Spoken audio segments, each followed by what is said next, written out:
সন্তানের সুখের জন্য নিজের সুখ স্বাচ্ছন্দ্য উদার করে দিতে পারেন একমাত্র মা নামের চরিত্রই।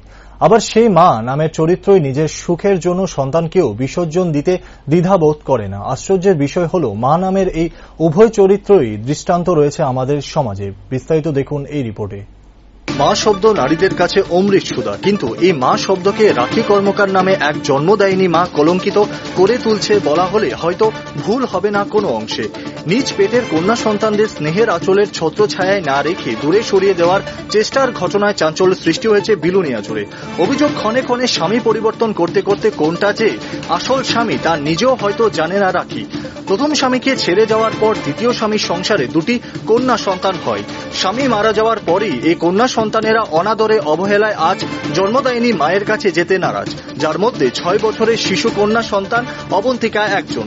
সংবাদ মাধ্যমের সামনে সে বলেই ফেলে যে সে আর তার মায়ের কাছে থাকতে চায় না, বরং নিজেই হোমে যাওয়ার আর্জি জানায়।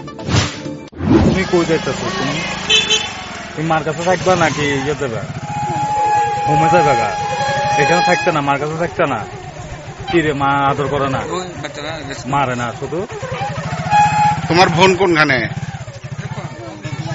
কোনখানে? বোনও হোমে? তোমার বাবা আছে নি? বাবা আছে, মারা গিয়েছে। তোমার বোনের নাম কি? বড় বোনের নাম কি? তুমি পড়াশোনা করো না, করেছে না, ভর্তি করছে না? কে দিছে তোমার দিদিরে হোমে? তোমার দিদিকে হোমে কে দিছে? তোমার মায়ের দিছে? থাকুক মানা। বিলোনিয়া মহাশ্মশান সংলগ্ন বর্জ্য কলোনি এলাকায় একদল যুবক 6 বছরের এই মেয়েকে একা রাস্তায় ঘোরাফেরা করতে দেখে আটক করে। তারপর জানা যায় মেয়েটির নাম অবন্তিকা বিশ্বাস, বাবা মৃত পলাশ বিশ্বাস, বাড়ি বিলোনিয়ার সারাসীমা এলাকায়। মা রাখি কর্মকার মেয়েটিকে একা ছেড়ে চলে গেছে। মেয়েটিকে কোথাও ছেড়ে দিয়ে নিজে অন্যত্র চলে যাওয়ার কৌশল রাখি কর্মকারের। রাখি জানায় এই কন্যা সন্তানটি তার দ্বিতীয় স্বামীর ঘরের। অবন্তিকার বড় বোনকে এর আগে হোমে দেওয়া হয়েছিল।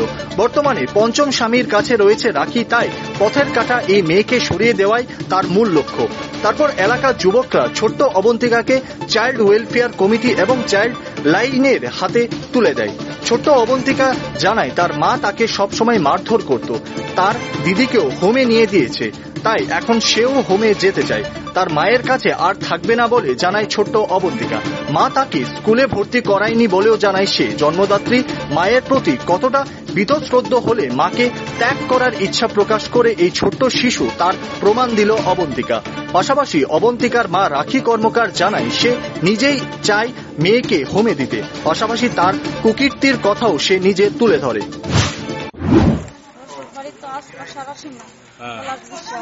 আচ্ছা, পলাশ বিশ্বাস মারা গেছে।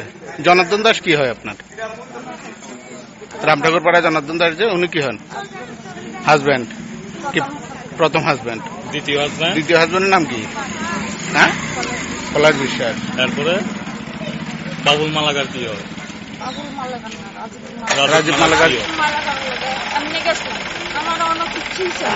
আচ্ছা, মানে কাগজপত্রে বিয়ে হয়েছে না? এমনি স্বামীর মানে মর্যাদা দিছে। আচ্ছা, আর অমল দে কি হন? কলেজ স্কয়ার অমল দে, ওনারা চিনেন তো? উনিও তো নাকি আপনার হাজব্যান্ড? না না, ওনার বাবুল কর্মকার যে উনি করলেন যে, উনি তো রাজীব মালাকার। হ্যাঁ, উনি বললেন মানে দুজন হলো মানে নিয়ম কানুন মানি, আইন কানুন মানি স্বামী, আর বাকি দুজন মানে আইন কানুন ছাড়া ঠাই দিছে।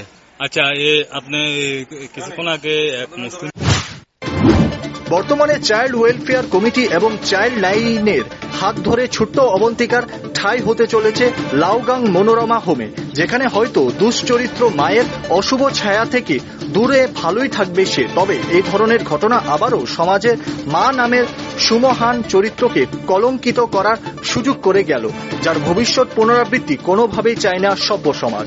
Bureau report, rising Tripura.